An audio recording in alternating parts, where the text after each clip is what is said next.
Room colour combination. তো colour কম্বিনেশনের জন্য আমরা অনেক ভিডিও ইউটিউবে খুঁজে থাকি। তো আজকের এই ভিডিওটি দেখলে আপনার রুম কালার আইডিয়া এবং রুম কালার ডিজাইন সিম্পলভাবে আপনি পেয়ে যাবেন। Room colour combination for bedroom. তো পেন্টিং সার্ভিস কলকাতা ইউটিউব চ্যানেলের পক্ষ থেকে সকলকে জানাই শুভেচ্ছা অভিনন্দন।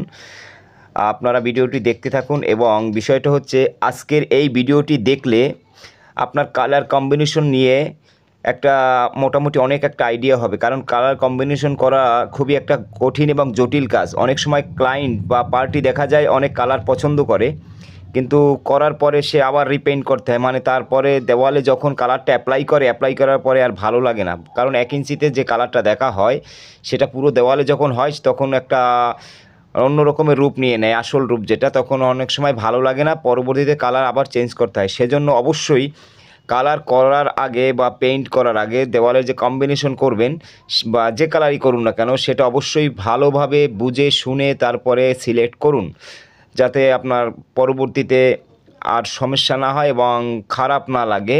কারণ আপনি আপনার রুমের কালার পছন্দ করবেন, সেই রুমে থাকবেন আপনি, এটা আপনারই পছন্দ করে নিতে হবে। কেউ আপনাকে বলবে না যে এইটা ওইটা পছন্দ করো। বিশেষ করে কোনো কন্ট্রাক্টর পেইন্টার তো কখনোই বলবে না, হয়তো আপনাকে হেল্প করবে যে এই কালারটা লাইট ডিপ আছে এই বিষয়ে। তো আজকের ভিডিওতে আপনি যে কালার কম্বিনেশন দেখছেন এটা দিয়ে আপনি একটা আইডিয়া জেনারেট করবেন এবং আপনার ভালো লাগলে অবশ্যই ভিডিওটি লাইক করে দেবেন। আর যারা চ্যানেলে নতুন আছেন অবশ্যই চ্যানেলটি সাবস্ক্রাইব করে আমাদের সাথে থাকবেন। পেন্টিং সার্ভিস কলকাতা আপনাদের জন্য ডেডিকেটেড অনেক ভিডিও নিয়ে আসবে আপনাদের পেন্টিং বিষয়ে শেখার জন্য, ধারণার জন্য, বা যত পেন্টাররা আছেন আমাদের সাথে, মোটামুটি অনেক পেন্টাররাই যোগ হয়েছেন, আরও যারা হবেন অবশ্যই আপনাদের শিক্ষার জন্য এই কাজটি লাগবে।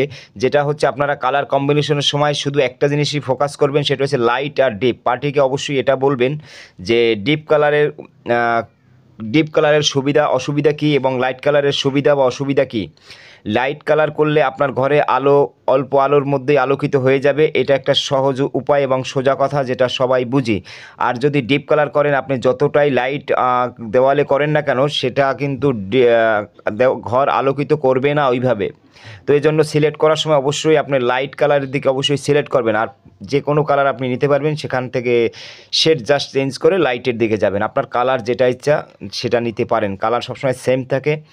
রঙের যে প্রোডাক্ট আছে কম দামি বেশি দামি এর সাথে কোনো সম্পর্ক নেই। কালার সব পেইন্টের ক্ষেত্রে কালার সেম থাকবে। তো আজকের ভিডিওটি আমি করছি আপনাদের জাস্ট সুবিধার জন্য।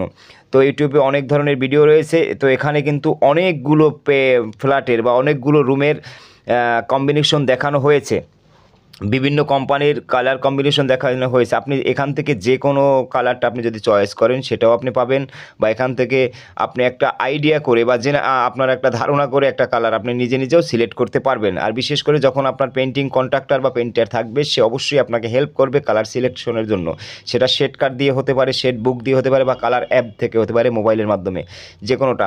আর সবথেকে বেশি বেটার ভালো হয় যেটা পেন্টিং সার্ভিস থাকে কোম্পানির যেখানে, সেখান থেকে যদি আপনি বড় ভিজুয়াল মনিটর আছে, সেটা অনেক বড়, প্রায় 42 ইঞ্চি মনিটরে যদি আপনি দেখতে পারেন বা সেখান থেকে আপনি সিলেক্ট করতে পারেন, সব থেকে আরও বেটার হয়। তো ভিডিওটি ভালো লাগলে অবশ্যই একটি লাইক করে দেবেন। যারা চ্যানেলে নতুন আছেন চ্যানেলটি সাবস্ক্রাইব করে আমাদের সাথে থাকবেন। বিশেষ করে একটা কথা রিকোয়েস্ট করছি আবারও, আমাদের চ্যানেলকে গ্রো করার জন্য অবশ্যই একটি লাইক করবেন, ভালো কমেন্ট করবেন এবং আমার চ্যানেলটি সাবস্ক্রাইব করে আমাকে সহযোগিতা করুন। সকলকে ধন্যবাদ। আবারও আসবো নতুন একটি ভিডিও নিয়ে। Thanks all.